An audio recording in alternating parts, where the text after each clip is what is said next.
കുറേ പേര് എന്നോട് ഹോം ടൂർ റിക്വസ്റ്റ് ചെയ്തിരുന്നു. ഹോം ടൂർ പറ്റിയില്ല, അതുകൊണ്ട് ഞാൻ റൂം ടൂറിൽ ഒതുക്കിയിട്ടുണ്ട്. ഇതാണ് എൻ്റെ റൂമിൽ അറ്റാച്ച്ഡ് ബാത്റൂം കാണാത്ത വിധത്തിൽ സൈഡിലുണ്ട്. ബാത്റൂമൊന്നും ഞാൻ കാണിച്ചു തരില്ല കേട്ടോ. അപ്പോൾ റൂമിൻ്റെ ഉള്ളിൽ അധികം ഡെക്കറേഷനോ കാര്യങ്ങളോ ഇല്ല. ഞാൻ തന്നെ DIY ചെയ്ത കുറച്ച് ഡെക്കറേഷനാണ് ഇത് എനിക്കൊരാൾ UK യിലുള്ളപ്പോൾ റൂമിൽ നിന്ന് എനിക്ക് വാങ്ങിച്ച് ഗിഫ്റ്റ് ചെയ്തതാണ് കേട്ടോ.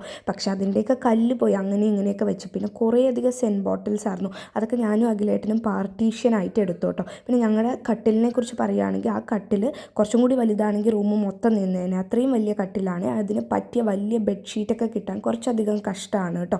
പിന്നെ എനിക്ക് റൂമിൽ മെയിനായിട്ട് ഞാൻ ഇത്രയും വൃത്തിയാക്കാനുള്ള മെയിൻ റീസൺ ഈ ഡ്രസ്സിങ് ടേബിൾ മുകളിലോട്ട് കൊണ്ടുവരിക എന്നുള്ളതായിരുന്നു. കാരണം എൻ്റെ കണ്ണാടിയൊക്കെ എനിക്ക് ഹാഫ് മാത്രമേ കാണത്തുള്ളൂമായിരുന്നു കേട്ടോ. സോ മെയിൻ ഫോക്കസ് അതിലായിരുന്നു. എല്ലാം ഒന്ന് അടുക്കിപ്പറിക്കി ഒപ്പാക്കി വെച്ചു. അപ്പോൾ ഇതാണ് എൻ്റെ റൂം കേട്ടോ. റൂം ഇഷ്ടമായ ലൈക്ക് ചെയ്യണം. അതുപോലെ സബ്സ്ക്രൈബ് ചെയ്യാതെ ആരെങ്കിലും കാണുന്നുണ്ടെങ്കിൽ സബ്സ്ക്രൈബ് ചെയ്ത് സപ്പോർട്ട് ചെയ്യണേ. അപ്പോൾ നെക്സ്റ്റ് വീഡിയോയിൽ കാണുന്നവരെ ടാറ്റാ ബൈ.